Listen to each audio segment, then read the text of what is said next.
Boa noite. Boa noite. Saudade de falar uma boa noite. Bem presente. Glória a Deus. Seja bem-vindo, dona Silvana, Rafael, Nath, os demais irmãos que estão aqui em casa. Sejam bem-vindos também aos irmãos que estão nos acompanhando através da transmissão online. É muito bom poder transmitir olhando para vocês. Eu já estava contando os dias para isso. Então, o pessoal que está nos assistindo em casa, então, não vou olhar para você pela câmera, tá? Mas você vai estar acompanhando aqui. Eu vou olhar para o pessoal que está aqui. E nós vamos dar continuação à série de mensagens que nós temos falado sobre o Evangelho que Transforma. Fizemos uma introdução nesses domingos, né, falando sobre a particularidade de cada um deles. Falamos também no domingo passado sobre o Evangelho da Graça, que nos alcança, nos redime e também nos transformou, né? Uma das doutrinas da graça significa que eu sou salvo, sou eleito, sou redimido e sou aceito como um filho amado. Logicamente que esse é um ponto de partida também, né? Que vai nos dar combustível para continuarmos a nossa jornada, né? Então, você que está nos acompanhando aí online, os irmãos que estão nos acompanhando aqui, então nós vamos nos aprofundar hoje especificamente sobre o Evangelho do Reino, ok? Que restaura a nossa posição como reis e governantes. Ou seja, viveríamos uma vida medíocre se nós apenas vivêssemos como salvos, né? Mas é da vontade de Deus salvar e também nos posicionar. Por isso que nós chamamos de evangelho completo. Não seria evangelho se nós fôssemos apenas salvos, mas seria completo, a partir do momento que nós somos salvos, somos posicionados para cumprir a nossa vocação aqui na terra. Então nós temos uma quantidade de tempo determinada por Deus, Deus sabe de todas as coisas, e nós precisamos aproveitar esse tempo aqui, que nós temos aqui na terra, sendo governados pelos céus. Nós falamos no domingo passado que nós não vivemos de autoajuda, nós vivemos da ajuda do alto. Então é sobre isso que nós vamos falar hoje, amém? Vamos fechar os nossos olhos, vamos orar, agradecer ao Senhor. Obrigado, Jesus, por esse tempo tão precioso que o Senhor tem reservado para todos nós.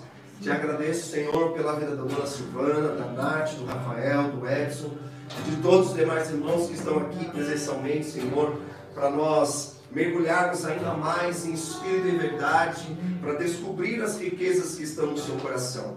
Também oramos pelas pessoas que estão nos acompanhando na transmissão online. Peço que o Senhor venha com espírito de sabedoria, de revelação da Tua Palavra e fale em nossos corações.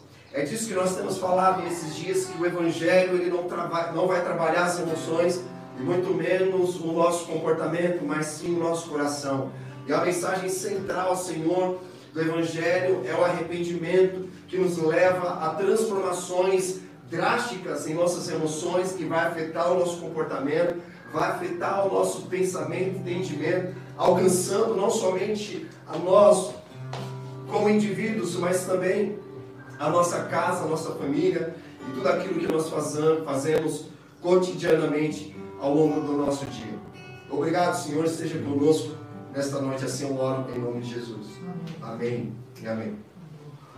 Bom, acompanhem comigo aqui. Nós falamos que o Evangelho ele é dividido em 3 capítulos. Primeiro fala do Evangelho da Graça, que restaura a minha condição, aquilo que eu era, aquilo que eu sou agora.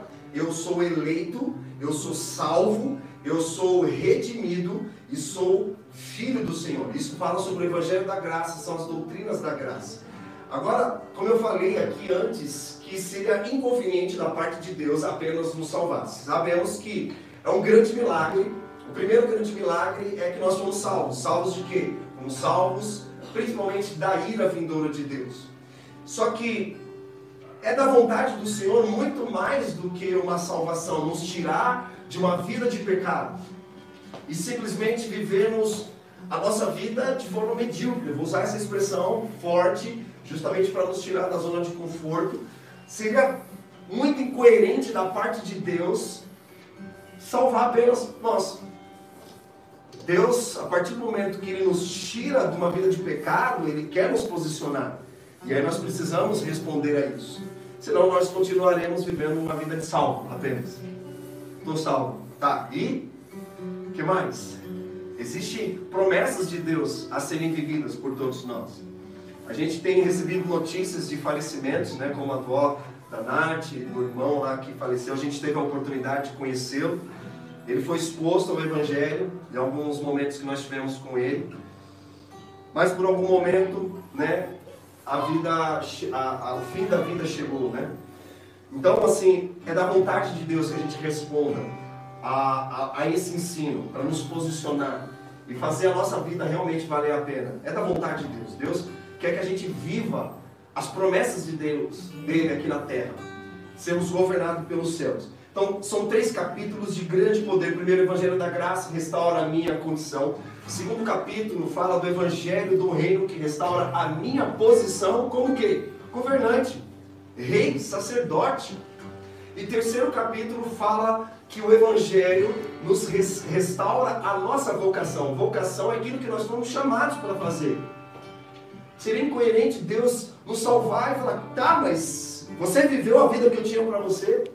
Por exemplo, nós pegamos aqueles 2 ladrões que foram crucificados com Jesus na cruz. Um deles foi salvo, mas ele não desfrutou do reino de Deus.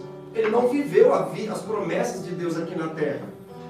Por conta de ignorância, de rejeitar a graça de Deus, muitas vezes. Então, o Evangelho eterno, ele vai alinhar essa nossa vocação para tudo aquilo que é eterno. Por isso que Paulo fala, fixem os seus olhos nos céus, que a traça e a ferrugem não corroem, o ladrão não rouba, porque a esperança do crente é a vida eterna. Se o mundo não tem essa esperança de que nós viveremos eternamente com o Senhor Jesus, os nossos corpos serão glorificados e será ressuscitado. Jesus, ele foi a primícia da ressurreição, demonstrando para nós, aqueles que morrem em Cristo, que o nosso corpo será glorificado. Essa é a nossa esperança. E nós vivemos por conta disso. Nós cremos no Evangelho por conta dessa esperança. E a igreja primitiva, ela foi perseguida por conta dessa mensagem. Vocês param para pensar que homens morreram por conta que testemunharam que Jesus morreu, mas no terceiro dia ele ressuscitou. É incoerente, é uma mensagem que você fala, é impossível. De fato, humanamente é impossível, mas para Deus não há nada impossível. E nós nos firmamos nessa verdade. Então, quando alguém fala que cristão é burro, que cristão difama o cristão, e fala, não, você tem que aproveitar essa vida, cara. Da forma deles, você tem que beber, fumar, transar, tem que curtir a vida doidado. Por que nós não fazemos? Porque a nossa esperança não está nesta terra. A nossa esperança está na eternidade. Então, o Evangelho eterno, ele vai alinhar a nossa vocação. O que nós fazemos aqui vai determinar onde nós passaremos o restante da nossa vida. É nisso que nós nos apoiamos. Por que nós não nos desviamos?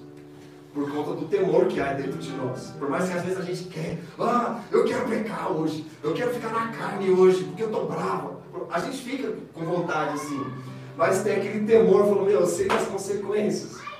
Eu sei que isso vai caminhar para um lado que não condiz. Então eu não quero perder meu tempo e ir lá pecar e depois me arrepender. Às vezes a gente pega planejado, né? Não, eu vou pecar, mas depois eu me arrependo. A gente parece que planeja também quando a gente vai pecar. Mas vamos lá, vamos avançar aqui. Então o Evangelho da Graça é a boa notícia que nós somos salvos. O Evangelho do Reino é a boa notícia que nós fomos posicionados. Não que nós, tanto que eu li um texto no domingo passado, não se trata que nós vamos passar da morte para a vida.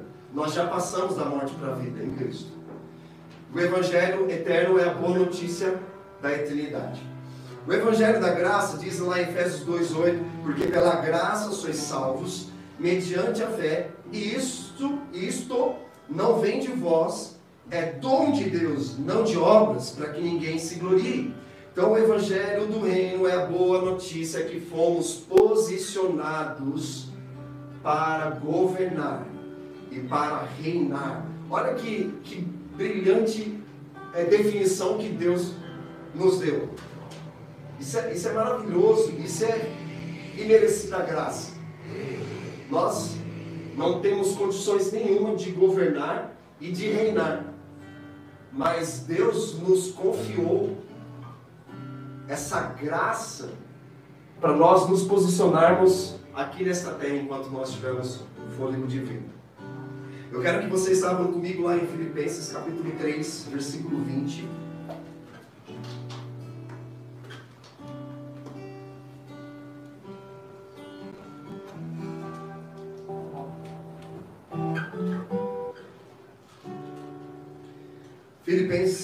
Filipenses capítulo 3, versículo 20, diz assim: pois a nossa pátria está nos céus, de onde também aguardamos o Salvador, o Senhor Jesus Cristo.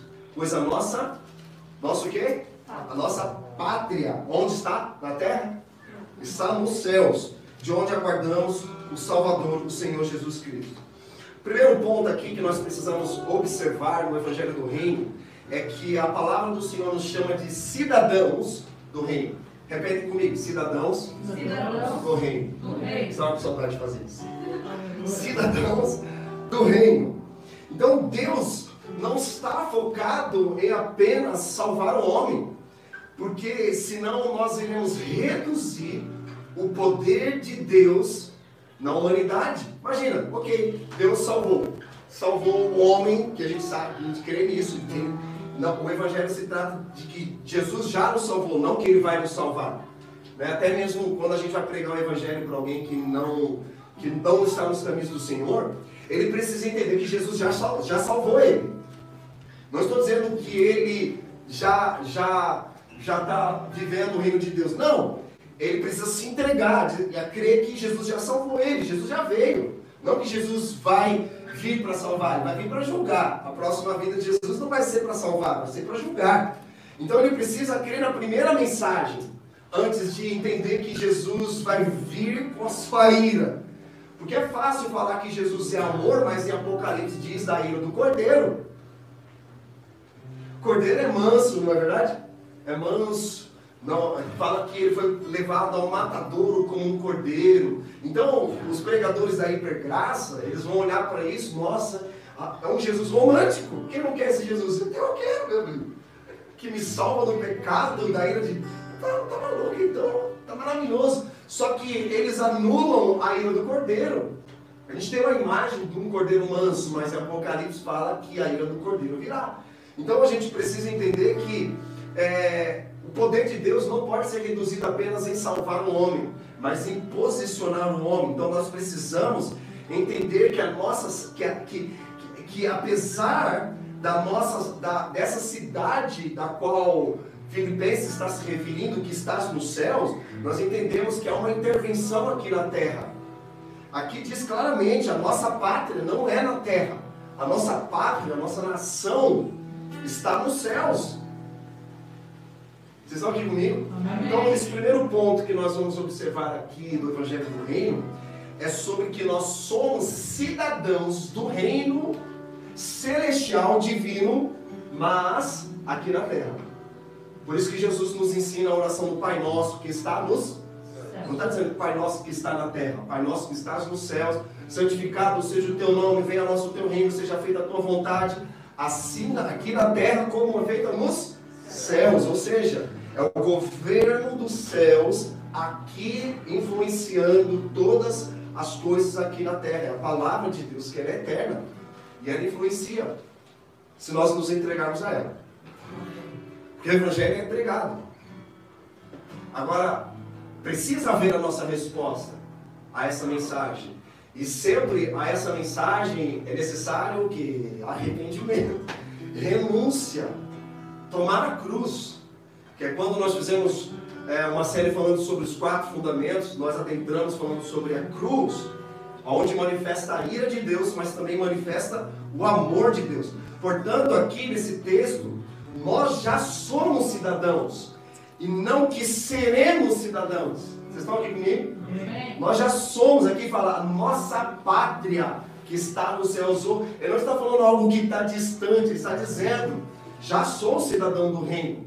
Porque eu fui salvo, então eu já sou um cidadão do reino. Só que eu preciso aprender a andar como esse cidadão. O segundo ponto, lá em 2 Coríntios, capítulo 5, versículo 20. Abre lá comigo. 2 Coríntios, capítulo 5, versículo 20.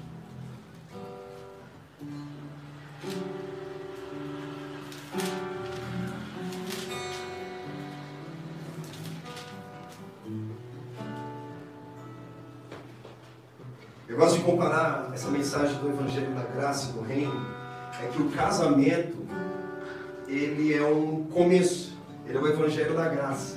Mas quando nós vivemos o casamento, é o Evangelho do Reino, que exige muita renúncia, né, um do outro, abrir mão dos seus próprios prazeres para servir em amor e graça. Então a palavra também, ela se assemelha a esse casamento. Então o Evangelho da Graça não é o fim, é o meio. É o meio para o fim, não é o fim. Não é, tanto que muitos pensam, até mesmo a hipergraça leva muito, não, o Evangelho da Graça é o fim. Então você pode viver a sua vida da forma como você quiser, no último fôlego da sua vida, quando você estiver lá na noite de morte, aceita Jesus e você será salvo. É absurdo isso. Então, a graça não é o fim, a graça é o meio. Amém, gente?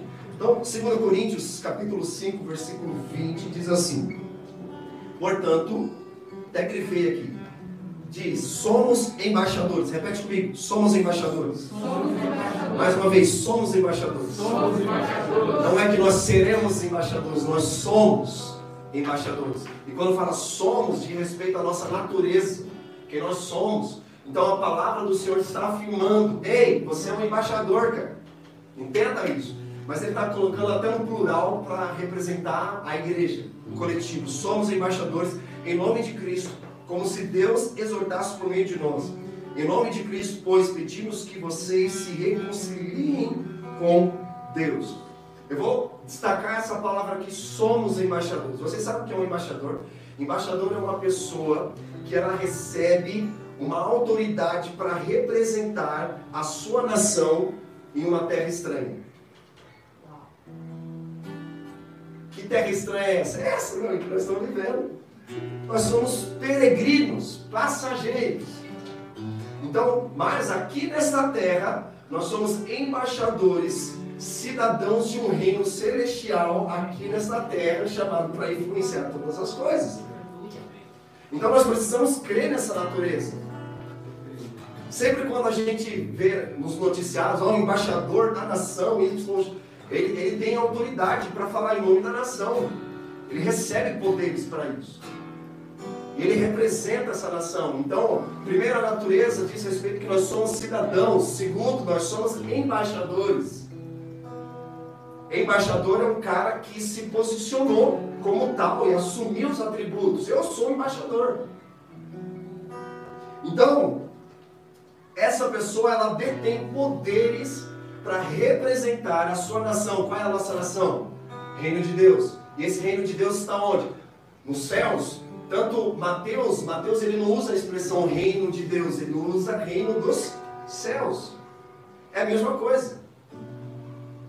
Não é dois reinos diferentes. É a mesma coisa, reino de Deus, reino dos céus. Então, ele está dizendo, ei, nós representamos o reino dos céus aqui nesta terra. Somos embaixadores, somos cidadãos celestiais. Lembra que Jesus fala, meu reino não é deste mundo. A minha nação não é deste mundo. A minha nação é celestial. Mas eu vivo como Deus, ele ama a nossa humanidade. Por isso que Deus fez homem. Porque para assumir a humanidade, mas ele era governado pelos céus.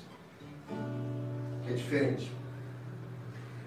O significado da palavra reino. Já falamos aqui também até nos 4 fundamentos. Destrinchamos o reino, quem vai lembrar disso? Falamos ano passado, esse ano nem lembro. Mas vamos sempre, né? Vamos falar de novo. O significado da palavra reino. O original dessa palavra em grego é basileia. Repetem comigo, basileia. Basileia. E essa palavra basileia tem a ver com domínio, ordem, organização. Vocês estão aqui comigo?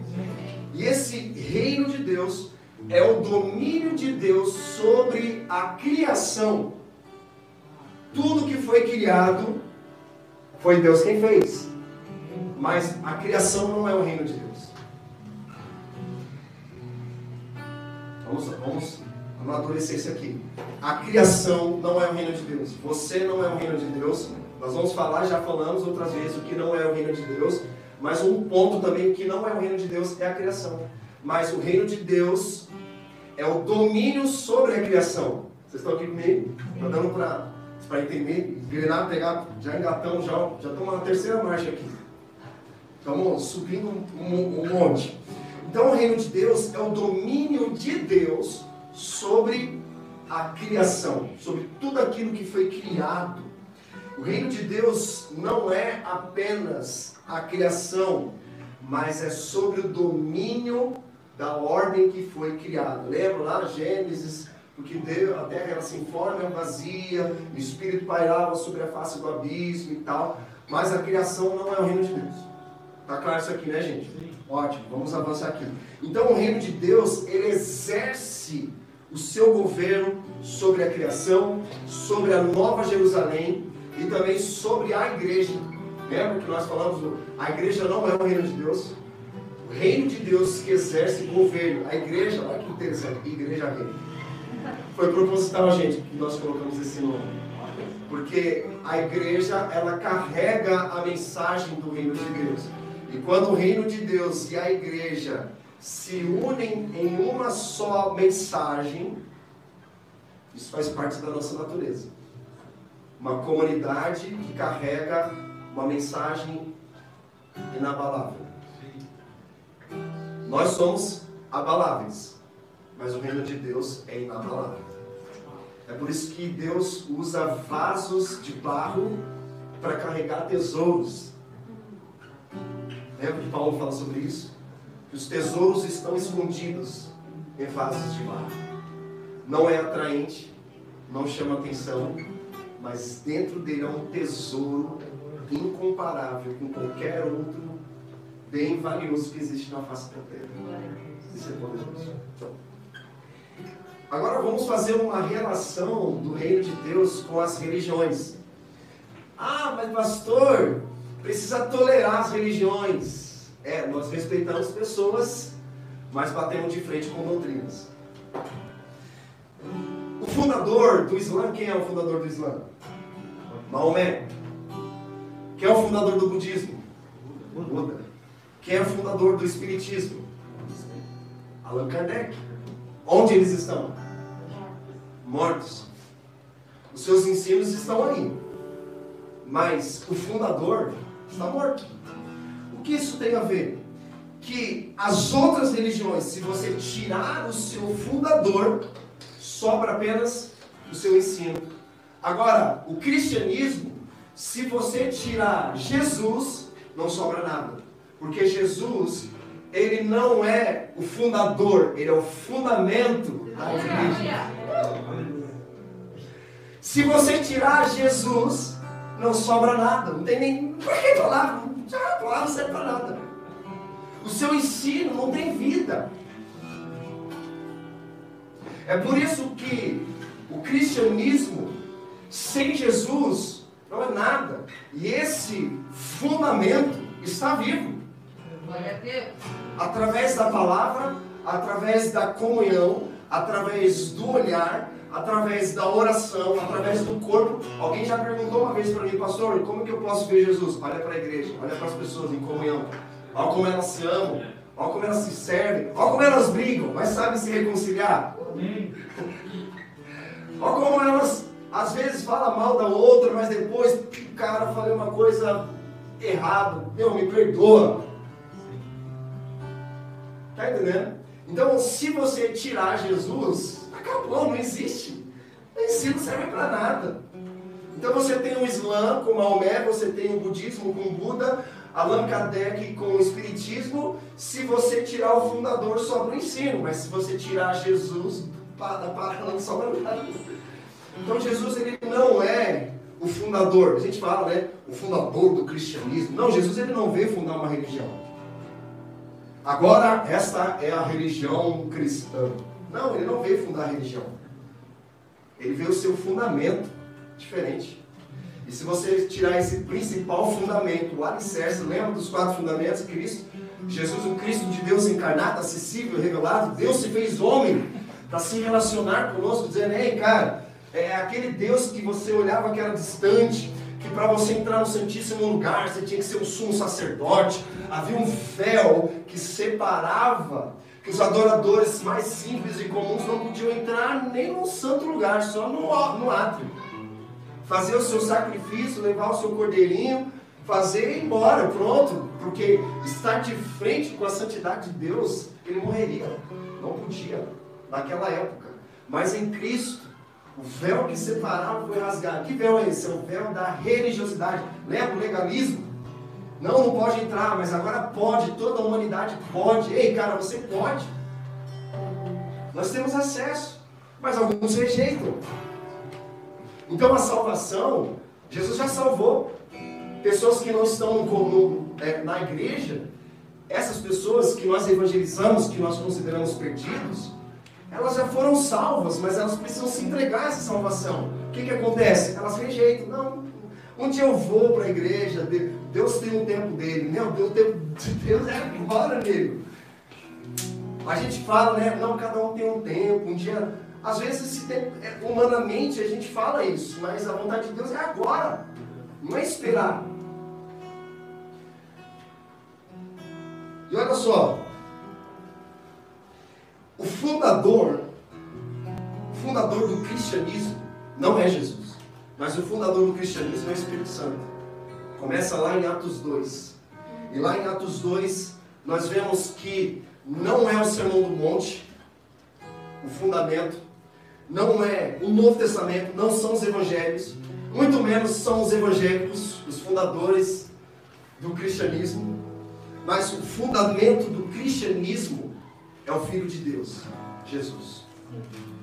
E aí vem o Sermão do Monte, a palavra, porque está vivo claramente. Qual outra religião tem algum homem que ressuscitou no 3º dia? Então, se nós tirarmos Jesus da centralidade da nossa vida, da nossa família, das nossas orações diárias, com os nossos familiares, da igreja, do nosso trabalho, não há vida. Ah, mas tem a Bíblia. Quem tem Bíblia? A gente pergunta. Tem um cara, você entra num consultório, geralmente é consultório médico e dentista. Salmos 91 aberto. Tem lá um ensino, tem a palavra. Mas não tem fundamento. Não tem Jesus. Tem a palavra. Mas sem o fundamento, não tem nada. Beleza, gente? Vamos avançar aqui? Então, o reino de Deus, ele é o domínio de um rei. E não aquilo que é dominado por ele. Ninguém domina o reino de Deus, a não ser o rei. E esse rei é uma pessoa, é Jesus. O fundamento vivo, a pedra angular. Isso é poderoso para a nossa caminhada. Então as outras religiões, elas vão ter até mesmo a Bíblia como livro sagrado. Vai lá na maçonaria para tu ver. Nunca fui, nunca entrei, mas eu sei como é que é. Já recebi até convite. Lá eles têm 3 livros sagrados. A Bíblia, o Alcorão e a Torá. O que você falou? É Gótica. Gótica? Essa é nova, hein, mano? Esse mano está mais atualizado, está mais à frente. Então, assim, essas outras religiões, elas afirmam ter a Bíblia como sua regra de fé. Nós já falamos isso, que todas as religiões seitas afirmam ter a Bíblia. Tem a palavra, mas não tem fundamento. Então, a nossa comunidade, todas as igrejas, elas precisam ter esse entendimento. Que às vezes a gente vai confrontar com a palavra alguém, né? Eu já vivi muito isso. Não, vou levar a palavra, vou confrontar. O cara vai levar a palavra para confrontar, mas não tem um fundamento. Não tem o Espírito de Jesus. É um Espírito gracioso, um Espírito de verdade. A gente tem falado sobre isso. Que o Evangelho, ele não vai ministrar as emoções e os comportamentos, mas ele vai ministrar o coração. Porque o legalismo, ele vai querer falar para você sobre o seu comportamento. Olha, você fez isso, você pecou, você errou, quebrou regras, desobedeceu a Deus. Ó, Deus, você tem que fazer alguma coisa. Por isso que Jesus batia de frente com o fariseu. Porque o fariseu, ele era legalista. Ele tinha que fazer algo para Deus ficar aceitando ele. Ele tinha que fazer algo para ele se santificar. Jesus conta a parábola do fariseu, do publicano que vão adorar a Deus. Olha só, já começa com o fariseu dizendo: olha, eu dou meu dízimo, eu vou à igreja, eu oro, não sou como o publicano. Primeiro, já estava confessando o pecado do outro. Ele se achava merecedor da graça de Deus, ou seja, Deus tem uma dívida comigo, porque eu oro, jejuo, dou meu dízimo, então ele tem que fazer algo por mim. Então, muitas vezes, meus queridos irmãos, nós nos comportamos como os fariseus. Às vezes a gente nem percebe. Porque ele está preocupado com o comportamento, a imagem dele. O que as pessoas vão pensar a respeito dele. E aí Jesus fala que o publicano subiu para orar, ele não conseguia nem olhar, nem levantar os seus olhos. E ele diz: Senhor, eu sou um pecador, careço da tua glória. E aí Jesus fala que de quem mais Deus se agradou? Claramente foi do publicano. Porque ele não estava preocupado com a performance. Ele estava preocupado com o coração dele. Não estava preocupado com a sua disciplina espiritual. Por mais que a disciplina seja importante, nós estamos descartando a disciplina. Só que ele usava a disciplina como um subterfúgio para alcançar uma graça imerecida de Deus. A graça já fala imerecida. Ele queria fazer algo para alcançar a graça. E como nós alcançamos a graça? Então ele tinha que sempre fazer alguma coisa. Ele pecava, cara, quebrei as regras, eu tenho que fazer alguma coisa para Deus. Quem nunca fez jejum se sentiu mal? Vê aquela bolachinha Pringles, batatinha Pringles, olhando para você, falando: cara, e você no jejum bravo, me come, só minha. Não dá pra você comer uma só, né? Você come uma só, já era, quebrou o jejum, ferrou tudo, Deus não me ama mais, já estou em pecado. E aí a gente fica perante as pessoas: e aí, cara, como é que tá o jejum então, meu? O jejum tá bravo, tá bravo. Porque a gente está preocupado com a nossa imagem, fazer algo para agradar a Deus. Quer ver uma atitude legalista minha durante essa semana? A Isabelle, ela falou assim: pastor, semana passada, ela falou assim: pastor, você topa orar comigo das 4 da manhã até 6 da manhã? Eu falei: topo. Eu marquei com ela: não, pode colocar meu nome aí, segunda, 4 horas da manhã, estamos juntos orando. Aí eu coloquei o relógio para despertar, a Erika viu. E aí as crianças, já fui até dormir cedo, né? Eu falei: meu Deus, vou tentar dormir cedo. E eu estava com muito sono, cansado, por causa da mudança. E aí não dava para dormir tão cedo aqui em casa, porque o Theo gosta de conversar, eles gostam de fazer um monte de coisa. Eu dormi mesmo, só que o Theo ficava abrindo meu olho: pai, você tá aí? Vai. Eu falei: Theo, tô dormindo. Não, pai, é as conversas dele, né? Eu: Theo, pelo amor de Deus, eu preciso dormir. Aí eu tive que sair do quarto, fui lá pro quarto deles, que estavam no nosso. Aí fiquei lá, coloquei o relógio para despertar. E o relógio despertou, 4 horas da manhã. Mas, mano, eu tava com sono. Eu falei: não, 4h30 eu levanto. Aí, 4h30, tocou de novo. Eu falei assim: cara, não vai dar. Eu vou oração. E a Isa já, né, orando lá, mandou até um link 10 para as 4 para mim. E eu falei: não consigo. Só que no dia seguinte, que era segunda-feira, eu estava assim, com peso na consciência, porque eu gosto de assumir meu compromisso, eu gosto de honrar, de deixar uma pessoa esperando, pô, é chato. E aí que eu fiquei pensando, fiquei matutando, falei: puxa, preciso falar com a Isa. Eu fiquei com peso na consciência. E aí eu mandei mensagem para ela, falei assim: Isa, me perdoa, estava cansado e não conseguia, acho que foi por conta da mudança, né? Mas aí eu percebi o seguinte, que meu compromisso não era com Deus, meu compromisso era com a Isa. Aí eu percebi o quanto eu estava sendo legalista, que eu tinha que honrar meu compromisso com ela. E de fato, a gente precisa honrar o nosso compromisso. Mas o meu compromisso maior não era com Deus, não.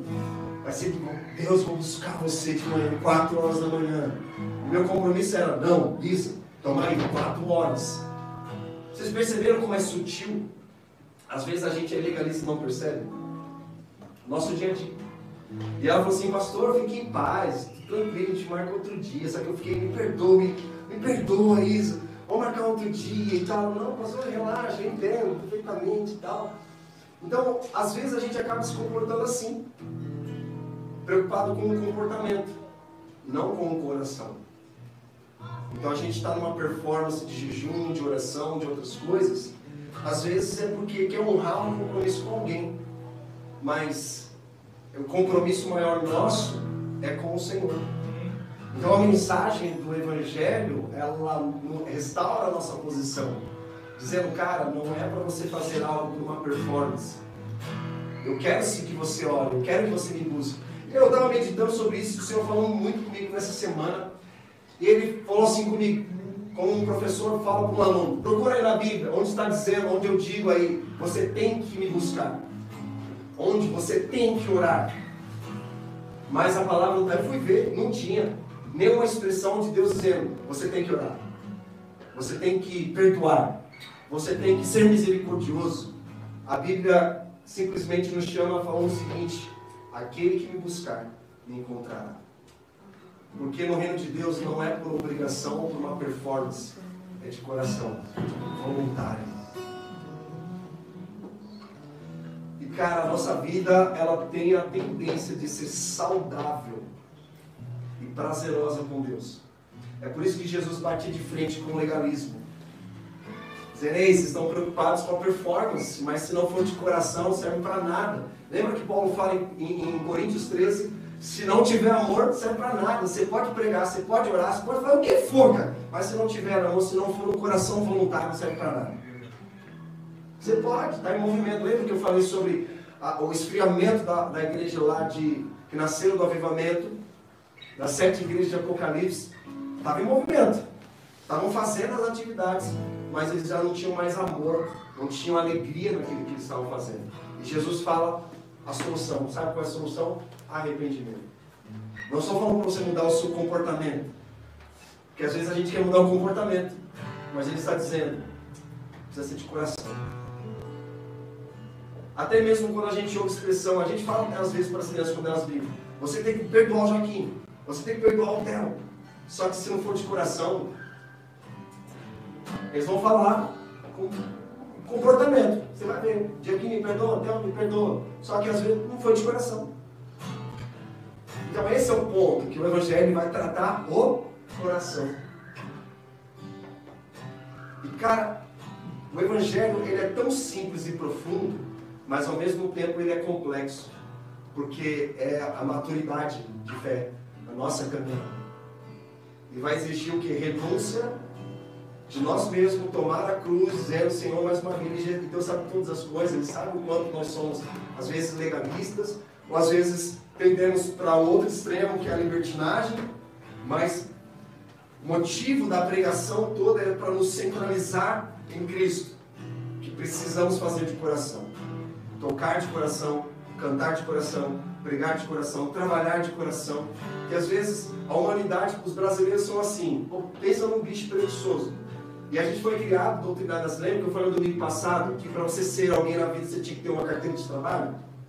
Mas também a gente aprendeu que chegava no domingo, aí já vem aquele peso da segunda, trabalho, Aí chegava na segunda, cara, não vejo a hora de chegar na sexta-feira, por quê? Eu vou sair, beber, namorar, fazer um monte de coisa, aí eu viro nessa rotina. Ele chega na segunda, já quer que chegue no final de semana. A gente foi doutrinado assim, a gente cresceu assim, essa é a cultura brasileira. Mas eu tenho certeza que isso está mudando. Aos pouquinhos, sabe? A palavra do Senhor vem se revelando a nós para trazer transformações diárias. É um degrau de cada vez. E o fato de nós conhecermos um pouco mais da palavra também não nos coloca em uma posição privilegiada em relação aos outros que não entenderam. Porque às vezes a gente pode ir de um extremo ao outro. Ah, os caras da igreja rindo, não sei o que, cultura, os caras, meu. Aí qual é a nossa posição? Não, realmente a gente está entendendo bastante coisa e é simplesmente uma oposição de humildade em reconhecer que nós estávamos na mesma posição que eles estavam e é nosso dever, não apenas nenhuma responsabilidade, é nosso dever de ensiná-los aquilo que nós estamos aprendendo e não nos colocar numa posição superior. Por exemplo, estava conversando com O Jefferson, da nossa comunidade, ele tem 4 filhos. E a gente conversando, ele falou assim, pastor, eu tô falando muito palavrão. E a gente já estava falando sobre isso, né, aqui em casa. Tô falando muito palavrão, eu não sei o que acontece. Não, tá demais. Eu tô ficando... Ele ficava mal. E eu começando a dar risada. Mas rapaz, estamos juntos no mesmo barco. Não que eu esteja falando palavrão, tá? Mas olha só que interessante isso. Ele tem 4 filhos. Perguntei para ele, qual é dos 4 filhos que mais se aproxima de você? Ele é o José. Mas você ama o José mais do que os outros filhos? Ele disse, não, eu amo todos na mesma medida. Só que quem desfruta mais do seu amor? Ele, o José. Só que isso não coloca o José numa posição superior aos outros, dizendo, eu sou mais amado pelo meu pai do que vocês. Ele ama da mesma forma, na mesma intensidade e na mesma proporção. Porém, quem desfruta mais desse amor é José. Porque ele se entrega mais. Ele se coloca mais. Aqui em casa também não é diferente. Eu tenho 3, Felipe, Joaquim e Theo. Só que quem é mais próximo de mim, que é mais ligado comigo, é o Theo. Só que eu amo os 3 na mesma proporção. Eu vou fazer o melhor para os 3. Da mesma forma que o irmão Edson tem 2 filhos, o Herbert e o Heitor. Não é porque o Herbert está voando lá que o Edson vai dizer, eu amo mais o Herbert. Não, eu amo o Heitor também. E ajudo o Heitor. E isso não coloca o Herbert em uma posição privilegiada. Eu sou mais amado pelo meu pai do que o Heitor. Porque isso vai gerar o quê? Um conflito, briga. Só que quem desfruta mais do meu amor é o Theo. O Theo é mais ligado, a Érica sabe, puxado. O Joaquim é mais puxado para a Érica. E vocês vão perceber que o Theo ele tem um pouco do meu perfil. Ele tem, vamos pra cima, aquela coisa e tal. Já o Joaquim é mais assim, Theo, menos. Então, não. Menos, Theo, menos. Tem um equilíbrio ali. Só que o meu amor pelos 3 é o mesmo. Então, a mensagem do Evangelho não nos coloca superior e muito menos inferior. Porque um cara, ele vai dizer, eu careço da glória de Deus, Deus não me ama, Deus não me quer. Olha lá o outro, Deus faz mais pelo outro do que por mim. Não coloca o cara numa posição inferior. E nem o que está voando em Deus se coloca numa posição superior ao outro que está lá. Qual é a nossa posição? Ser uma mão e não pregar um sermão. A palavra sermão é ser uma mão e ajudar o outro fraco na fé. Então Jesus traz esse ensino claramente para todos nós. Estava no discipulado essa semana, conversando com a Tati, e a gente falando sobre isso, o quanto a mensagem do Evangelho tem sido transformador. E quanto a gente pontuou, naquela área eu fui um pouco legalista. Naquela área eu já fui para outro extremo, já fui para uma libertinagem, que eu chutei o pau da barraca, falei, é isso mesmo, estou na carne, e Deus não tem nada a ver com isso, ninguém tem nada a ver com isso. Então assim, a gente sempre precisa se examinar. E vai trabalhar o quê? O coração. Sempre o coração. Então, uma outra coisa importante também aqui, vale a pena ressaltar, abre lá comigo em Isaías, capítulo 2, versículo 4. Não precisa abrir não, eu já vou ler aqui, que a gente ganha tempo. Mas, vocês sabiam que a ONU, já ouviram falar da ONU? Organização das Nações Unidas, existe na sede deles um versículo bíblico de Isaías capítulo 2, versículo 4, que diz assim: ele julgará entre as nações e corrigirá muitos povos. Estes transformarão as suas espadas em lâminas de arados e as suas lanças em foices. Nação não levantará espada contra nação, nem aprenderão mais a guerra. Lindo, maravilhoso, está lá na sede da ONU. Mas a ONU não tem compromisso com a palavra. Ela tem compromisso, na verdade, com o reino, a palavra do reino, mas não tem compromisso com o rei. Eles querem um reino, mas não querem um rei. E o reino sem um rei não é nada. Porque as nações têm nações. E tem lá a sua constituição. Mas se não tiver o rei, eu estou falando o rei Jesus, não estou falando o presidente. O presidente está lá, né? Não estou falando Jair Messias, né? Tem até Messias no nome. Mas do que vale você ter uma nação, mas não ter o rei? Então você pode pegar lá a ONU, tem lá em letras grafais na sede, Isaías 2:4. Você fala, nossa, lindo, maravilhoso. Reino de Deus. Deus falou comigo, mas não tem o rei. E o rei que governa, ele julga, ele lidera. É isso que Jesus representa na nossa vida, amém, gente? Então os fundadores das religiões estão mortos, mas Jesus foi o único que morreu e ressuscitou no terceiro dia. Seus ensinos estão vivos porque o seu fundamento está vivo no meio de nós, amém? Outro ponto agora, quero que vocês abram comigo lá em Romanos capítulo 14, versículo 17.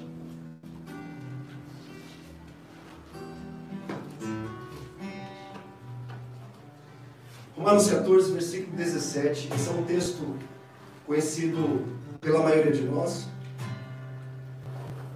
Romanos 14, verso 17.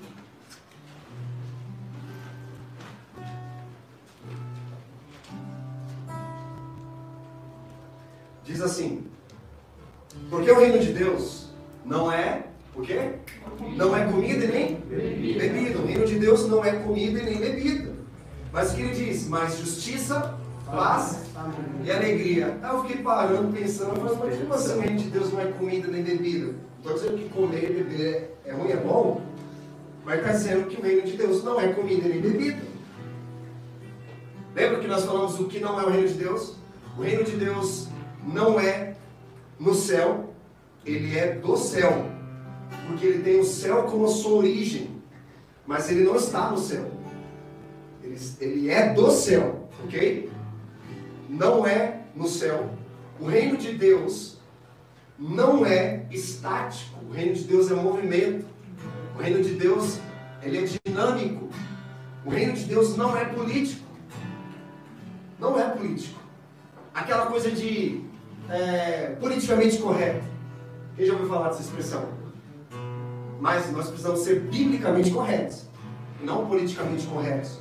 Porque a política é jogo de favores. Você faz para mim que eu faço para você.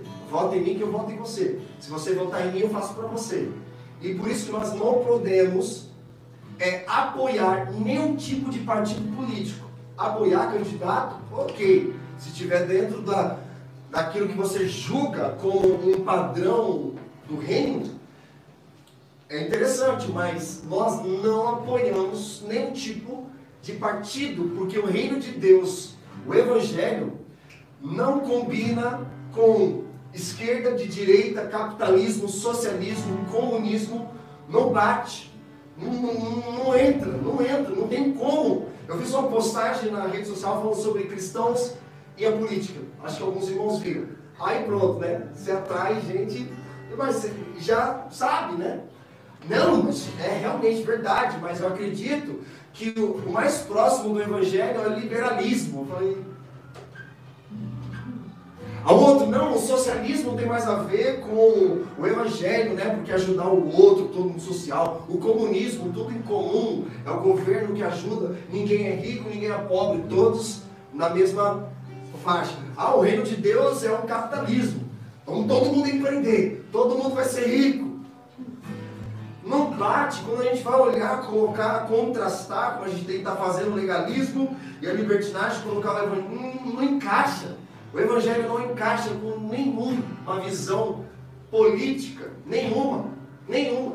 A mais que você percebe, não, é a favor da família. Geralmente os partidos de direita, ele tende a ser mais de apoio familiar. Ok? Maravilhoso. Os partidos de esquerda, mais esquerda para você, né? Aqui tá para a esquerda para você, né? É isso.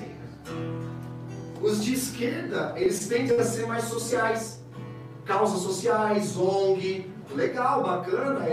O Evangelho, ele também tem uma questão de justiça social, sim ou não? Só que não encaixa. Quando a gente vai olhar para o Evangelho todo, vai falar, não dá. Sim, os de esquerda são a favor dos menos favorecidos, dos pobres, dos rejeitados, dos marginalizados. Sim, mas quando a gente coloca o Evangelho do lado, vai chegar um ponto falando, não dá mais. Não encaixa. É por isso que nós não podemos nos apoiar a nenhum partido político. Você pode sim se afiliar, apoiar algum político. Quer ser de esquerda, de direita, é teu. Mas o Evangelho não encaixa com nenhuma visão política. Amém, queridos? Amém. Então, o Evangelho também, ele não é regido por leis humanas, mas ele é regido pela palavra de Deus. Então nós vemos, o reino de Deus não é o céu, não é a igreja, que embora a igreja seja uma ferramenta de redenção de Deus na terra, o reino de Deus não é a igreja. Não é a igreja quem cria o reino de Deus, é o reino de Deus que cria a igreja.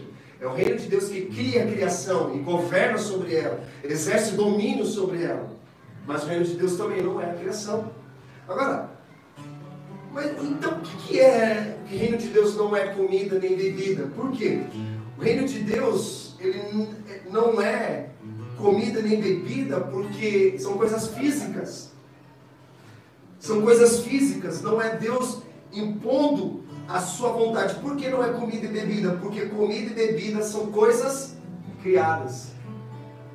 Agora, paz, justiça e alegria não são coisas criadas, são atributos divinos. É por isso que ele está dizendo, o reino de Deus não é comida e bebida, coisas criadas. O reino de Deus é paz, justiça e alegria. São coisas criadas? Justiça é um atributo de Deus. Paz é um atributo de Deus. Alegria é um atributo de Deus. Você vê alegria, paz e justiça, é invisível, mas está em movimento. É por isso que é fé. A fé não é algo criado. Não se cria fé. Não, vamos gerar fé. Vamos gerar e vai nascer uma... É Deus quem dá. Porque é um atributo dele, sai dele, é uma partícula divina dele. É divino. Só que quando nós estivermos na eternidade, não vai precisar de fé. Fé é só para quando nós estivermos aqui na terra. Na eternidade não precisa mais de fé. Vocês estão aqui comigo? Vamos avançar aqui. Então, a mensagem central do reino de Deus é arrependimento. Em grego, metanoia. Em hebraico, techuvá, que é a mesma coisa. Mudar a forma de pensar. Ele não está dizendo mudar a forma de se comportar. Ele está dizendo para você mudar as suas emoções. Que quando você vai tratar, por exemplo, uma pessoa depressiva como a Nath trabalha, não é dizendo para ela, não, cara, olha lá para o céu, que coisa linda, você está desperdiçando o seu dia. Vai trabalhar o quê? Nas emoções da pessoa. Não vai adiantar. Não vai.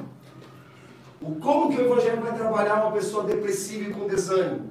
O legalismo vai dizer assim para ela, você quebrou regras. Sabe por que você está assim? Porque você não tem fé.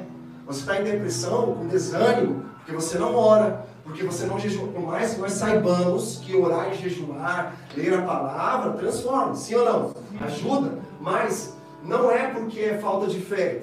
Às vezes é uma coisa fisiológica ou uma notícia que abalou ela, mas não é porque ela perdeu a fé. Então o legalismo vai dizer, você quebrou as regras, você pecou, você não ora, você não faz isso, você não faz aquilo. Está vendo que ele vai trabalhar no comportamento? Porque você não fez isso. Porque você não deu dízimo, é por isso que você está desanimado. Veio o gafanhoto devorador, comeu toda a sua colheita, isso é o legalismo, meu irmão. Quem não foi aqui ferido por um legalismo de igreja? Antigamente, eu não sou dessa época, mas eu ouço história que o cara pecou, o cara tinha que ir até na frente da igreja para dizer, gente, eu pequei, esse irmão aqui vai disciplina porque ele fez isso e isso e assado. Vai ficar 3 meses de banco. Sabe o que ele vai fazer?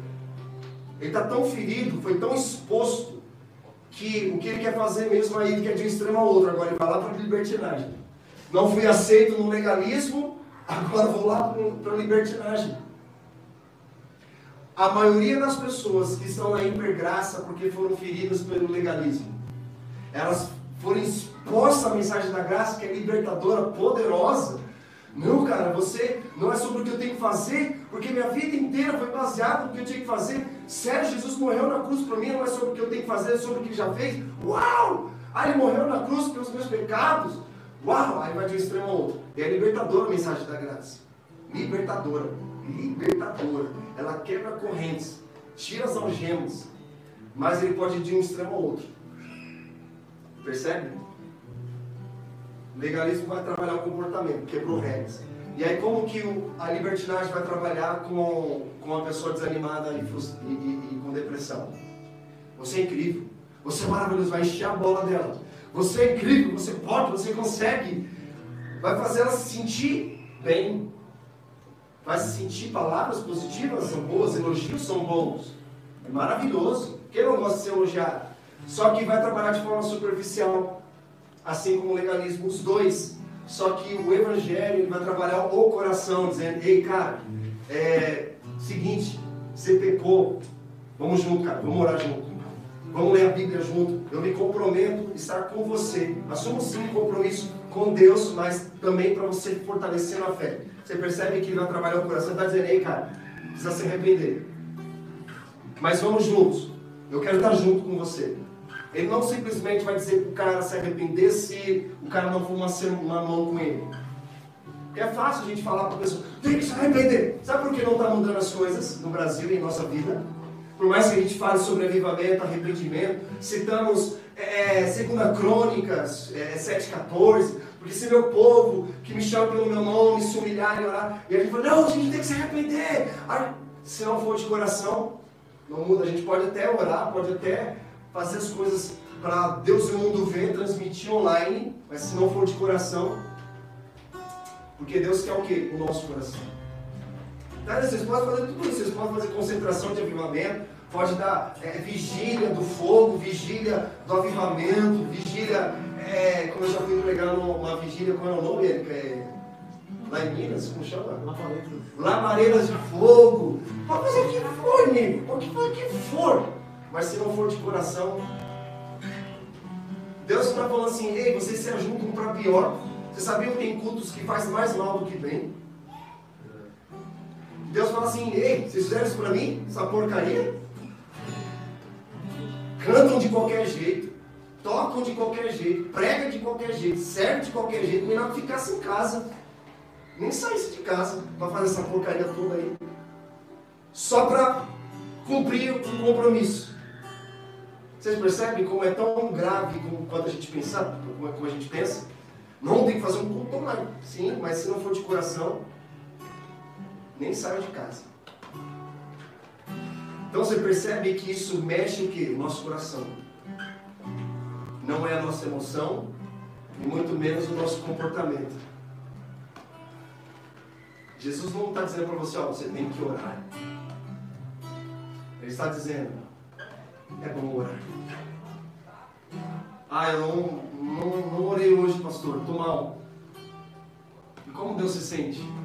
Ah, Deus está triste comigo, você acha? Ah, entristeci o Espírito Santo que eu não orei. Sabe o que o legalismo vai dizer? O Espírito Santo está triste com você, porque você não orou.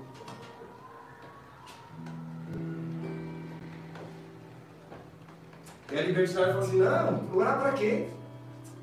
Não precisa orar, porque ele já sabe as palavras que saem da tua boca. Ele conhece o seu coração, não é? A gente ouve? Não, ora no pensamento e faz aquela oração lá, Pai, obrigado, Jesus, tá certo.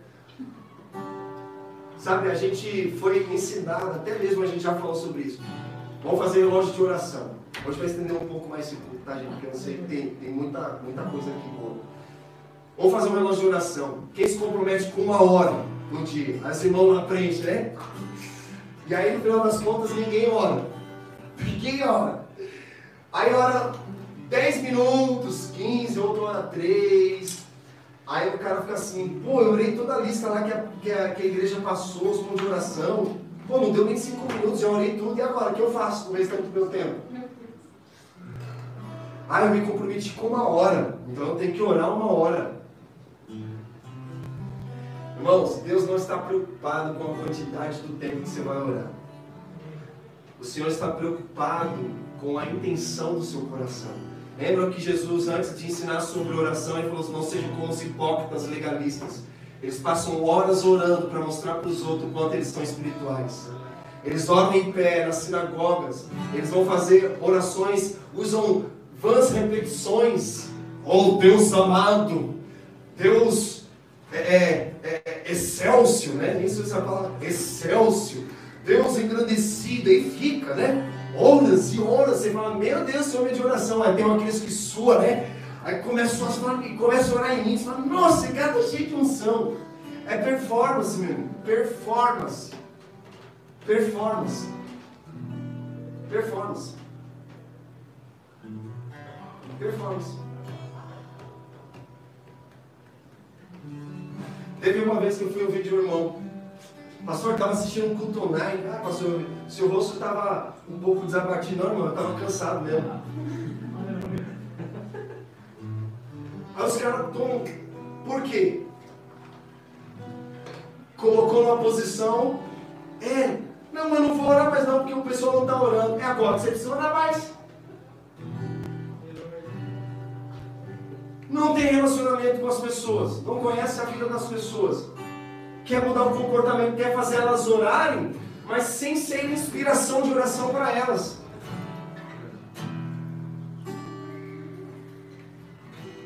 Não tem que orar. Porque pessoas ao nosso redor não oram, porque nós não somos inspiração de oração para elas. Porque eu não tenho o que dizer. Por exemplo, começamos um tempo de oração, uma noite de adoração na sexta. Tem irmãos que não vieram. E eu vou orar nele. E não é para ninguém ficar com um peso no coração. Ai, pastor, o cara não é para você dizer, vai falar com Deus. Eu vou orar. Se você não estiver aqui, eu vou orar. É bom que você esteja. Mas foi tão gostoso e tão poderoso que ficamos até 1h da manhã. Das 10, adoração e oração. O pau foi quebrando. A nossa vida precisa ser uma vida de inspiração para os outros. Deseja que outras pessoas orem, então seja inspiração de oração para elas. Deseja que pessoas preguem o Evangelho, então estuda a palavra. Saiba comunicar a palavra. Que às vezes você recebe de Deus e não sabe passar para as pessoas. Então a nossa vida precisa ser uma vida de oração. Tem uma frase de uma música do Kiefer Green que ele diz o seguinte, que minha vida seja uma vida de oração.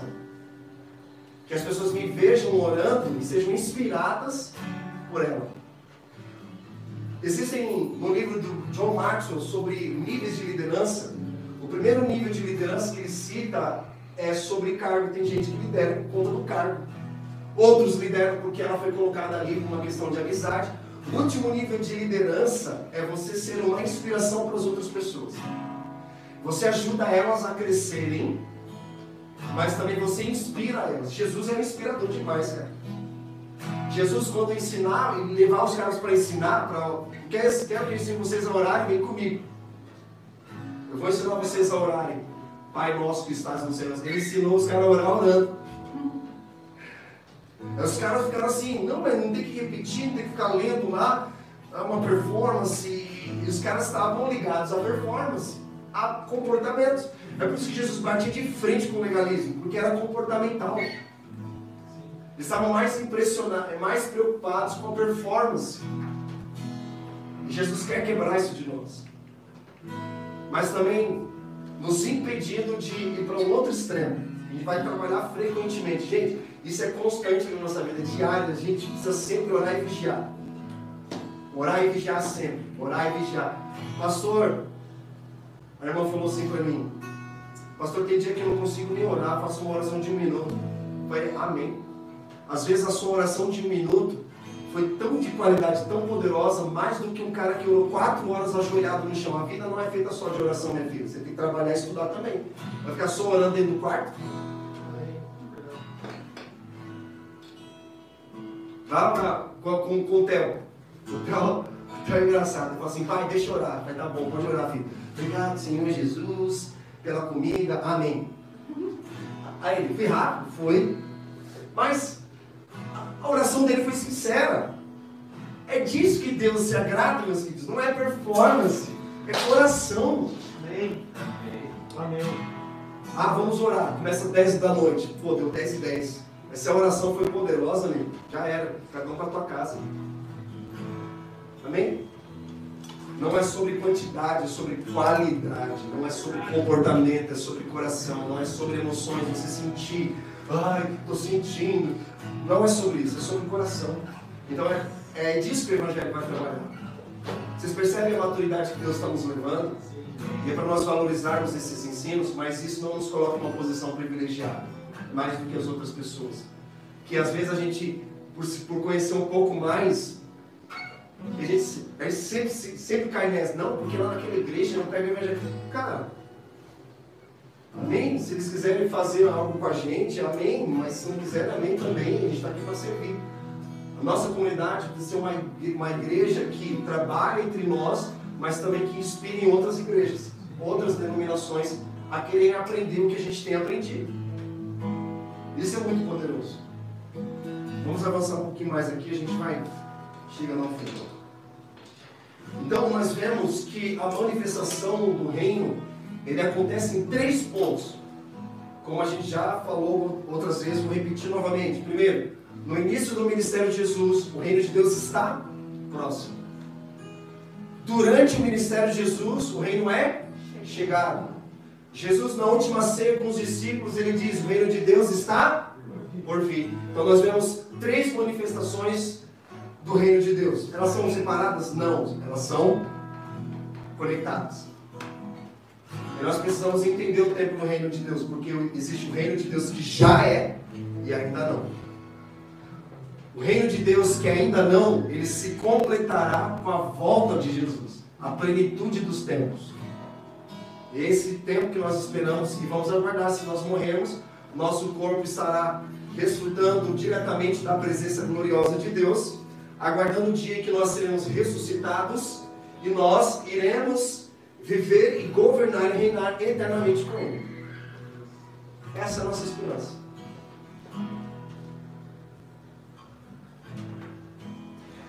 O reino de Deus está próximo. É quando Jesus diz lá em Marcos capítulo 1, versículo 15, o reino está cumprido, o tempo está cumprido, e o reino de Deus está próximo. Arrependei-vos e crede no Evangelho. João Batista, ele preparou o caminho para Jesus. E a mensagem dele era a mesma: o reino de Deus está próximo, arrependa-se. O arrependimento nos leva aonde? Nós entramos aonde? Na igreja? Não, nós entramos no reino. Mas através da igreja nós desfrutamos do reino. Sem a igreja, não tem como nós desfrutarmos do reino de Deus. Porque os atributos de Deus são experimentados no corpo, na igreja, na comunhão dos santos. Esse é o ponto poderoso da nossa caminhada. E durante o ministério, Jesus diz: o reino é chegado, Lucas 11:20. Se porém eu expulso os demônios, pelo dedo de Deus, certamente é chegado o reino de Deus sobre vós. Porque a graça, o evangelho do reino, ele é a graça, está ali. Não é separada a mensagem, está junto. Então nós desfrutamos mais da graça de Deus no reino. Porque os sinais da graça são sinais, milagres e maravilhas para testificar da presença de Deus. Quando nós testemunhamos algo impossível, uma conta que a gente não tinha dinheiro para pagar e Deus usou a vida de alguém e fez um negócio lá e caraca! Sinais, milagres, maravilhas, curas divinas no nosso corpo físico que nós experimentamos. Pessoas são curadas de depressão na área da psique dela, no corpo físico, no sangue, nas vias respiratórias, no pulmão. Milagres financeiros. A presença de Deus é testificada na natureza. Nós podemos ver a presença de Deus em vários momentos. Então aqui Jesus ele está testificando sobre a presença do reino por conta dos sinais, milagres e maravilhas. Aí está dizendo, o reino de Deus é chegado. Onde? Lembra que perguntaram para Jesus, onde está o reino de Deus? Aí você pergunta, a gente está assistindo um documentário? Cara, eu gosto de documentário.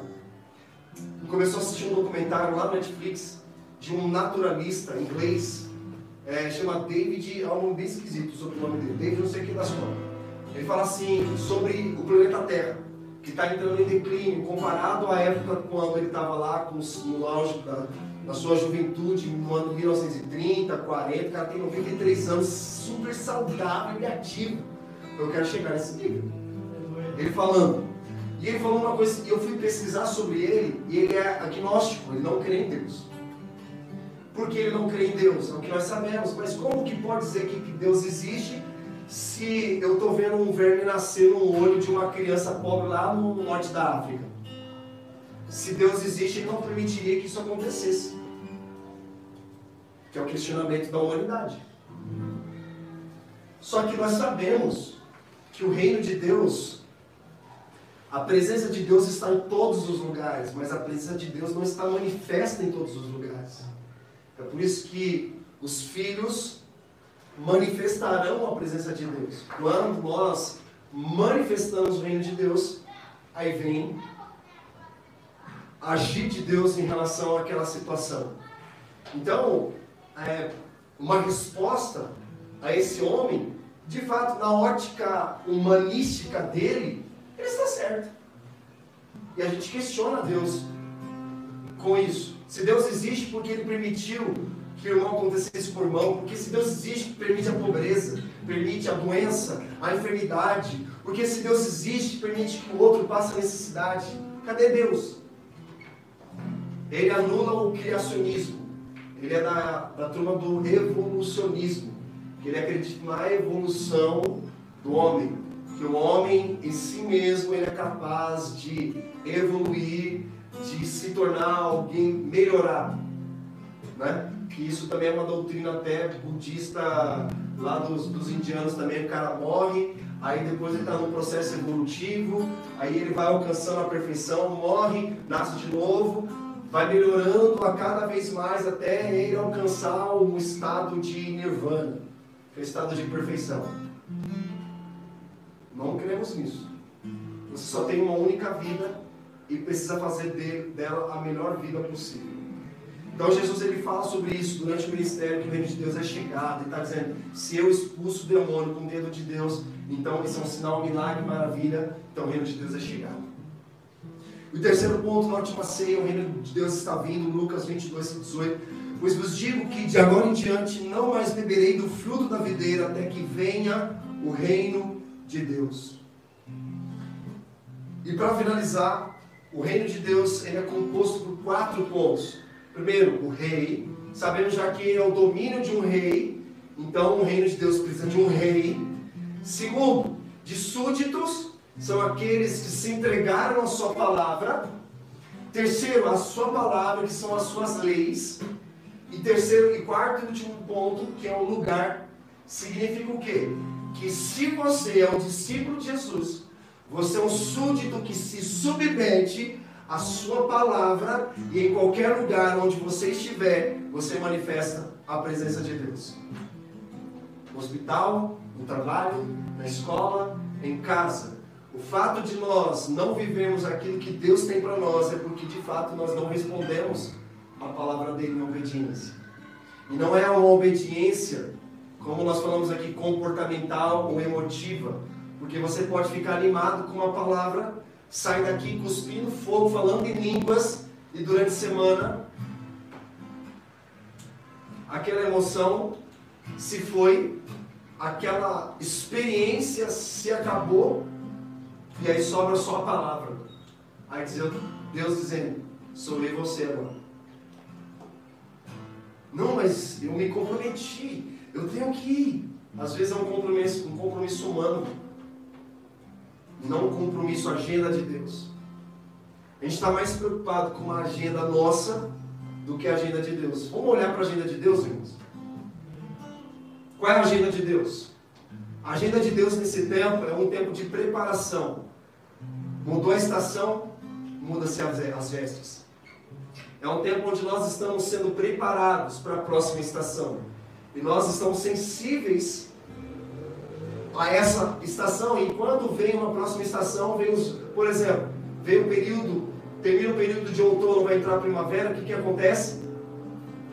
Começa a aparecer as flores, sinalizando, a primavera está chegando.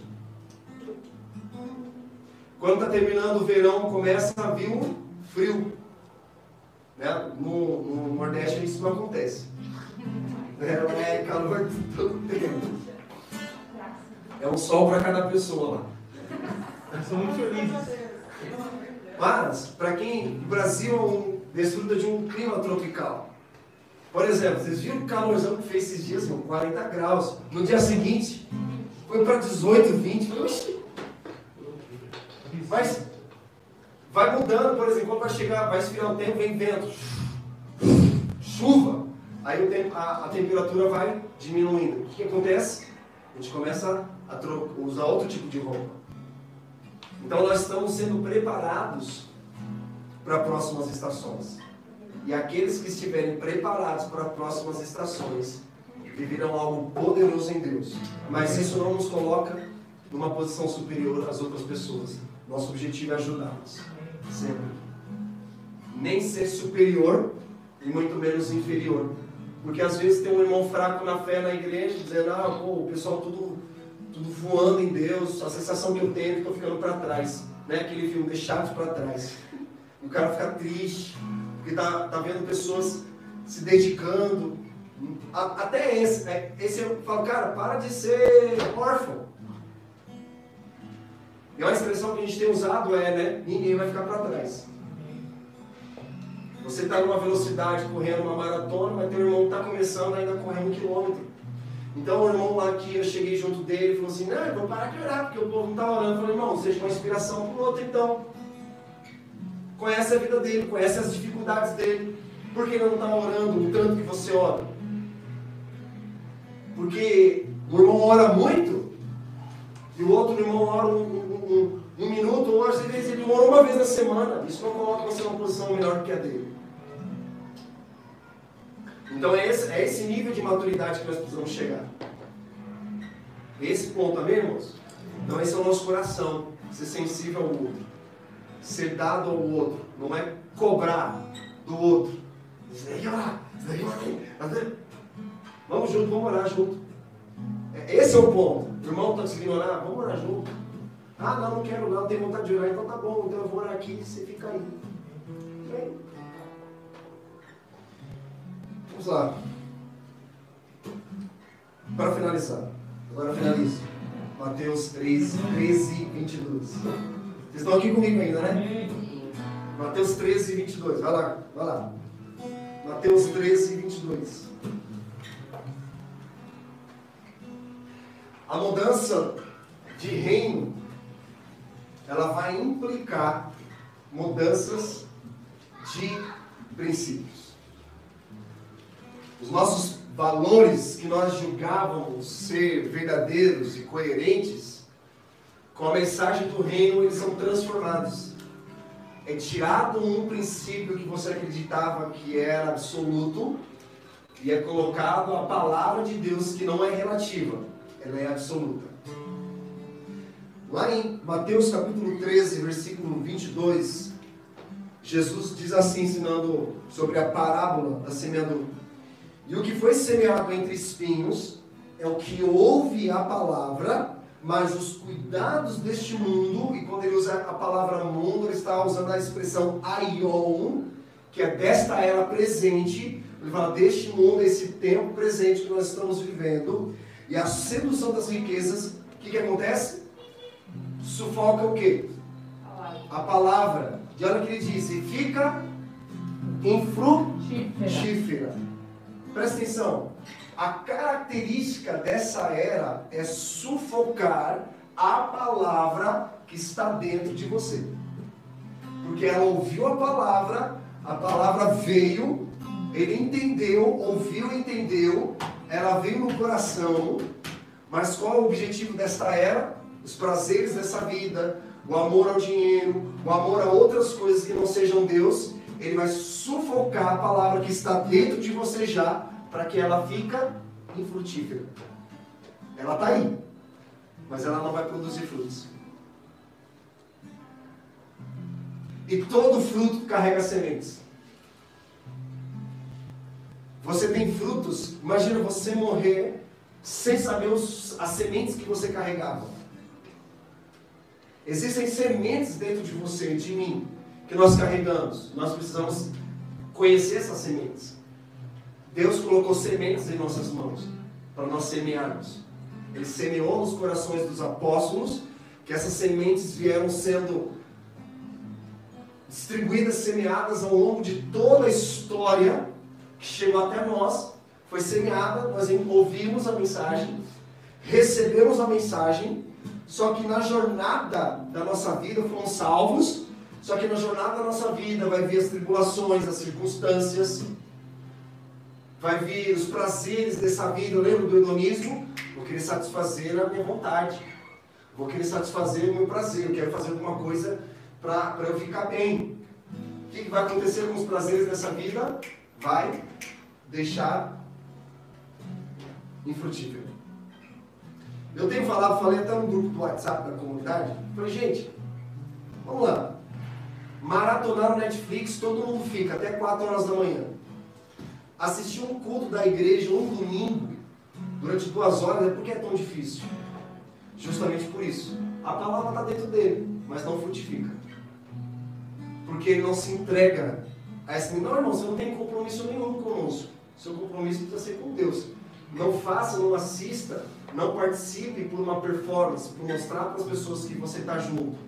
Se não for um coração voluntário, não serve para nada. Se a sua oferta, o seu dízimo, não for de coração voluntário, e se for apenas por uma performance, quer mostrar para Deus, não serve para nada. Pode até daí, a gente vai usar, gastar ele. Mas se não for de coração, não serve para nada. Porque para Deus o que importa é o coração e não a nossa performance, o nosso comportamento, ou as nossas emoções. Não, eu tenho que fazer algo para me sentir bem. Eu vou ao culto da igreja, vou ouvir uma palavra para me sentir bem. Você pode até ficar bem naquele momento, mas depois é como se fosse um orgasmo. O culto acaba sendo um orgasmo. Eu vou lá, me sinto bem, maravilhoso, fico alegre, mas aí passa. A gente começou um ano, 2020, cheio de planos, cheio de projetos. Aí lembra tudo. Pô, o que vai repetir? Tu pensa, mano? Retiro de Páscoa. Imagina como a cara ficou. O principal retiro da igreja. Como pode? Fizemos o culto online, eu e o Rony lá, com um tabletezinho, a gente, né? Cara, cheio de planos. E a agenda de Deus foi colocada, falando, agora é minha agenda, a agenda de vocês, eu sei, eu entendo. Orar é bom. Olha só como é o legalismo. Performático, né? Faz para aparecer. Aí o que acontece? Orar é bom. Orar, na verdade, é uma expressão do reino de Deus. Jejuar é uma expressão do reino. Ofertar é uma expressão do reino. Servir é uma expressão do reino. Amar é uma expressão do reino. Perdoar é uma expressão do reino. Você tem que me perdoar. Se não for de coração, não serve para nada. Então, tudo que nós fazemos, que o legalismo também faz, só que ele faz com uma intenção diferente, performática, nós precisamos fazer sim, orar, jejuar, ler a Bíblia, estar congregando, estar com o povo, estar participando, fazendo tudo, mas precisa ser um coração voluntário. Às vezes eu não quero, mas eu preciso. Porque eu sei que isso tem poder para transformar meu coração, principalmente no dia que eu não quero. Eu faço, não porque eu tenho que pregar melhor, porque eu tenho que ser melhor. Não, eu faço porque eu preciso. Porque eu sei que à medida que eu me entrego a essa mensagem, eu sou transformado diariamente. Aonde? No comportamento? Não. Nas minhas emoções, para eu ficar felizinho? Também não. Por mais que a alegria é um atributo e é bom, mas o coração. Lembra que Deus fala para Samuel: o homem vê segundo a aparência, mas eu vejo o coração. Então o Evangelho é tudo sobre o coração, é sempre o coração. O irmão pecou, é porque ele pecou. Vamos ter que discipliná-lo. Não, mas você entendeu as razões? Talvez ele estava fraco na fé. Não é motivo para julgar e condenar. Essa era a forma graciosa de Deus. Jesus ele era verdadeiro, mas também tinha graça na verdade dele. Porque o legalismo ele vai falar a verdade sem a graça. E a libertinagem vai falar a graça sem a verdade. O Evangelho fala a verdade com a graça. Ele vai dizer para a mulher adúltera, lembra? Olha, estão querendo te condenar, usando a palavra. E aí Jesus fala, quem não tem pecado que atire a primeira pedra. Todo mundo caiu fora, porque era tudo legalista. Eles queriam mudar o comportamento dela, a força, e até matar ela por conta que ela pecou. Legalismo. Vamos julgar, vamos condenar. Pecou, precisa ser condenado. Jesus fala, depois que eles foram embora, o que Jesus fala? Tem alguém te julgando, tem alguém te condenando. Ele está sendo o quê? Gracioso. Mas olha a verdade depois. Vai e não peques mais. Jesus não aliviou para ela. Ele foi gracioso dizendo, ninguém está te condenando. Cadê os teus condenadores?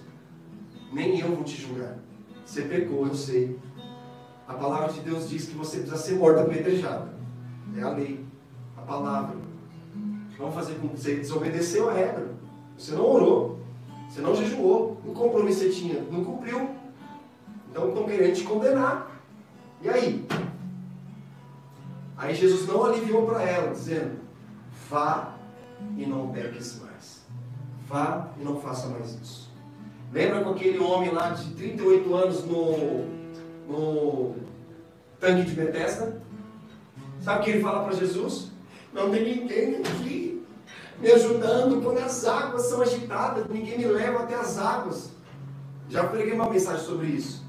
Que eram crenças, fizeram eles acreditarem que eles eram de fato leprosos.